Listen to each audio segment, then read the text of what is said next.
जिनके साथ घटना है उन्होंने मुझे साफ तौर पे बताया कि एकदम बुजुर्ग माता थी। उन्होंने कहा बेटा 14-15 लोगों की भीड़ एकदम आई, लग रहा था शराब पियो, एकदम धक्का मुक्की मार पीट। आयोजक दोषी नहीं हो सकते, जो बुला रहे हैं वो अपनी माँ बहन को और बेटियों को मरवाने के लिए प्रयास नहीं कर सकते, उनकी हत्या नहीं कर सकते, वो भगदड़ नहीं कर सकते। जिन्होंने दरी बिछाई है, कालीन लगाई है, पानी पिलाया है, खाना खिलाया है और लाउड स्पीकर और मंच सजाया, वो नहीं व्यवस्था को खराब कर सकते। Doctor AP Singh live exclusive, big breaking. ये है सुप्रीम कोर्ट के वकील एपी सिंह।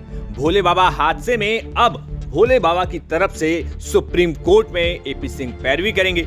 लेकिन गुरुवार देर रात एपी सिंह हाथरस समेत मैनपुरी और उन तमाम जगहों पर पहुंचे जहां पर ये हादसा हुआ और बाबा भोले को खोजा जा रहा है। दरअसल एपी सिंह अपने आप में काफी चर्चित रहते हैं और तमाम मुद्दों पर बोलते भी रहते हैं। लेकिन इस दौरान एपी सिंह ने अब जो है भोले बाबा के मामले की कमान संभाली है। वकील एपी सिंह देर रात मैनपुरी के बिछुआ स्थित बाबा के आश्रम पहुंचे। आश्रम जाते समय उन्होंने कहा कि यहाँ पर गहरी साजिश है। उत्तर प्रदेश सरकार जांच कर रही है, हमें सरकार की जांच पर पूरा भरोसा है। कोई दोषी बचना नहीं चाहिए, लेकिन किसी निर्दोष को फंसाया भी ना जाए। एडवोकेट एपी सिंह ने कहा कि भोले बाबा किडनी के पेशेंट हैं, उनकी किडनी निकाली जा चुकी है। उन्होंने मुझे डॉक्यूमेंट भेजे हैं, मेरे पास वो डॉक्यूमेंट हैं और उनको मैं प्रेस कॉन्फ्रेंस में दिखाऊंगा। बता दें कि एपी सिंह भोले बाबा के आश्रम के गेट तक गए, लेकिन आश्रम के गेट के अंदर प्रवेश नहीं कर सके। भाई आए क्यों थे आप? यहाँ आए क्यों थे? आपने बुलाया था, केवल हमारे कौन दिखाऊं? मैं आपके बुलाए पर तो कहाँ चला जाता हूँ। तो बाबा से नहीं मिलेंगे? बाबा से मिलने की मुझे क्या जरूरत है? इसलिए मिलूंगा मैं आपने बुलाया, मैं अलीगढ़ गया अपने आप, मैं हाथरस गया, घटना स्थल गया, एटा हॉस्पिटल, और इतना पस्त हो चुका हूँ। लेकिन आप लोगों को देख के ऊर्जा आ गई तो मैंने बात आपसे कर ली, क्योंकि आप लोग कह रहे थे आप अंदर चले जाते तो सारी तो अंदर कहाँ से चला जाऊँ, मेरे पास चाबी नहीं है। हटाओ, लोग हैं अंदर, हटाओ यार, अरे आईडी का तो हटाए। इससे बात करूँ? नारायण साकार हरि के पास फोन नहीं, मोबाइल नहीं, हमारे क्लाइंट के पास सोशल मीडिया। बता दें कि एपी सिंह ने इस पूरे मामले को गहरी साजिश बताया। एपी सिंह ने कहा कि मैंने खुद पीड़ितों से जाकर अस्पताल में बात की, मुलाकात की है और लोगों ने कहा है कि कुछ वहां पर लोग शराब के नशे में थे और ये घटना संदिग्ध नजर आ रही है। देखिए, नारायण साकार हरि के एडवोकेट होने के नाते मैं कहना चाहता हूँ, ये जो घटना हुई दुखद है, बहुत ही स्तब्धकारी है, शब्दों में वर्णन नहीं किया जा सकता। लेकिन 21 लोगों की जो मौत हुई है और जितने घायल हुए हैं वो मानव मंगल मिलन सद्भावना समागम के ही लोग हैं। उन्हीं के ऑर्गेनाइजर जो कमेटी थी, जो आयोजक थे, उन्हीं में के हैं और उन्हीं के सदस्य, उन्हीं के परिवार के हैं। और दूसरी बात, इसमें एक बहुत बड़ी क्रिमिनल कंस्पिरेसी हैस्ट की गई है, जिसकी वजह से ऐसी घटना हुई है और ये घटना निंदनीय है।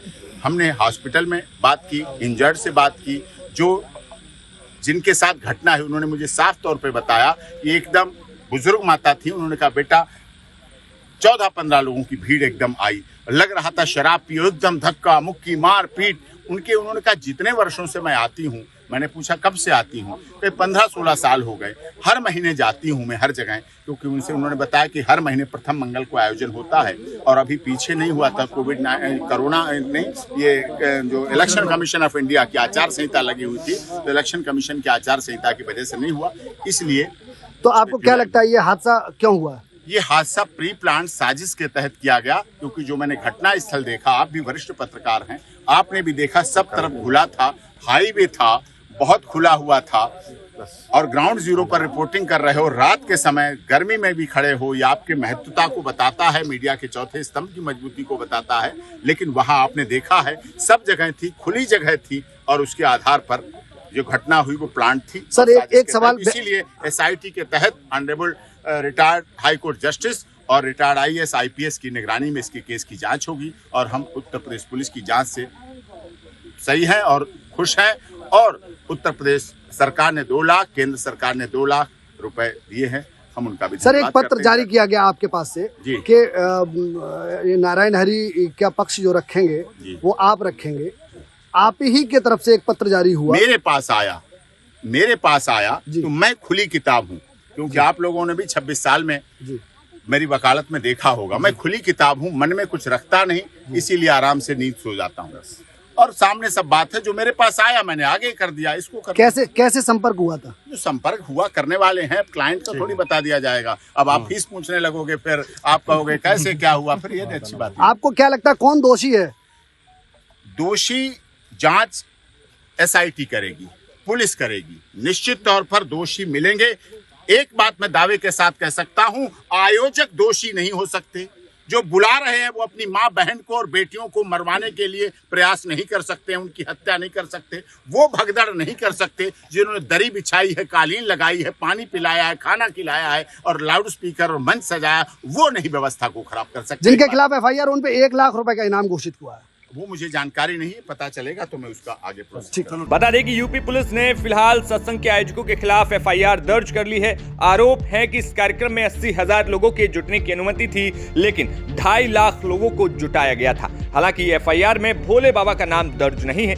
FIR में आरोप लगाया गया है कि आयोजकों ने अनुमति मांगते समय सत्संग में आने वाले भक्तों की असल संख्या छिपाई, ट्रैफिक मैनेजमेंट में मदद नहीं की और भगदड़ के बाद सबूत भी छिपाए हैं। फिलहाल देखना होगा कि इस मामले में क्या कुछ आगे कार्रवाई होती है और कितनी गिरफ्तारियां होती हैं।